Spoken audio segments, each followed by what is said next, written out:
کسی بھی انسان کے حوالے سے کوئی دن منانا اسلامی روایت نہیں ہے. مثلا برتھ ڈے منانا یا برسی منانا یا انہی خاص دنوں پر کوئی صدقہ خیرات کرنا، یہ سب چیزیں بعد کی پیداوار ہیں. صحابہ کرام ان چیزوں سے بہت آگے تھے، ان کی زندگیوں میں ایسی مصروفیات نہیں تھی. اسی وجہ سے انہوں نے بڑے بڑے کام کیے، دین کی بڑی خدمت کی. آج ہم میں سے اکثر لوگ وقت کی کمی کا شکایت کرتے ہیں کہ وقت نہیں ہے، تو اس کی بھی اصل وجہ کیا ہے؟ اس کی بنیادی وجہ ہمارا غیر ضروری، غیر متعلق چیزوں میں اپنا وقت لگانا ہے یا اپنا مال لگانا ہے. جہاں صدقہ کی ضرورت ہوتی ہے وہاں ہم صدقہ نہیں کرتے، بھوکے کو کھانا نہیں کھلاتے، یتیم کی پرورش سے جی چراتے ہیں.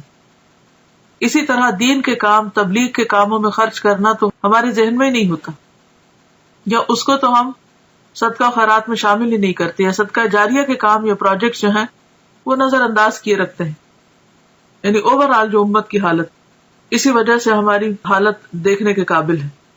لیکن پھر ہمارا مال کہاں جاتا ہے؟ یا تو وہ شادی کی بڑی بڑی تقریبات میں صرف ہو جاتا ہے، یا پھر وہ وفات کے موقع سے متعلق بہت سے جو رسم و رواج ہم لوگوں نے عام کر رکھے ہیں ان میں خرچ ہو جاتا ہے، یا پھر اسی قسم کی نظر اور منت ہے جس کا اسلام میں کوئی بھی تصور نہیں، کوئی اس کی اوریجن نہیں، ان میں خرچ ہو جاتے ہیں. ایک قول ہے کہ البدعۃ تمیت السنہ، بدعت جو ہے وہ سنت کو ختم کر دیتی ہے، سنت کی موت ہے.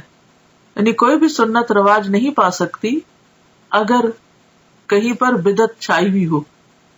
تو یہ عام سمجھ میں آنے والی کامن سینس کی بات ہے کہ اگر آپ اپنے وقت کو یا اپنی جگہ کو یا اپنے کسی بھی کام کو غیر ضروری چیزوں سے اسٹف کر دیں گے، بھر دیں گے، اور غیر متعلقہ چیزیں اس میں کرنے لگیں گے، تو جو اصل چیز ہے یا اہم کام ہے وہ نہیں ہو سکے گا. مثلاً اگر اپنے اہم وقت میں، پرائم ٹائم میں آپ فضول باتیں کرتے رہیں، ادھر ادھر گھومتے پھرتے رہیں، تو آپ کا نماز کا وقت نکل جائے گا. اسی طرح اگر آپ اپنے صدقہ خیرات کو غیر ضروری چیزوں پر لگا دیں گے تو ضروری چیزوں پر خرچ کرنے کے لیے آپ کے پاس مال نہیں رہے گا. اسی طرح اگر آپ کی دلچسپیاں صرف انٹرٹینمنٹ میں لگ گئی تو آپ کے پاس وقت نہیں رہے گا کہ آپ کوئی سنجیدہ کام کر سکیں.